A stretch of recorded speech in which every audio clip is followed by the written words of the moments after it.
Onlangs het iemand my gevra wanneer ons nuwe produkte vervaardig, wat moet hy doen om daai nuwe produkte dan deel van sy kas te maak? Ek dink dit is baie belangrik ten eerste dat nie al die nuwe produkte pas in jou mondering nie en nie al die nuwe produkte is altyd geslaagd soos wat ons verwag het in die mark die geval gaan wees nie.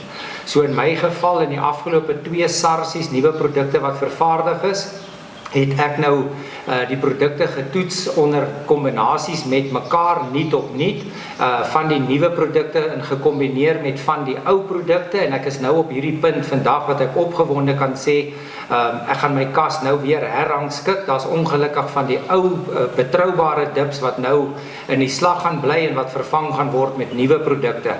Daar's 2 goed wat ek in gedagte hou wanneer ek dit doen. Die eerste is wanneer ou jou kas altyd so oorgedoen het, vat jou hengel so effens van 'n dip, want dis 'n nuwe kultuur wat jy binne in jou kas het, wat jy in gewoond moet raak, en dan ten tweede is om aan daai nuwe kombinasies nou weer gewoonte te skep, is nie altyd so maklik nie, maar sodra dat jy dit gedoen het, dan sal jy agterkom, dit vat weer jou hengel op na 'n volgende vlak toe, want dit is maar net so, eras kom en eras gaan, en so is dit ook met die produkte saam.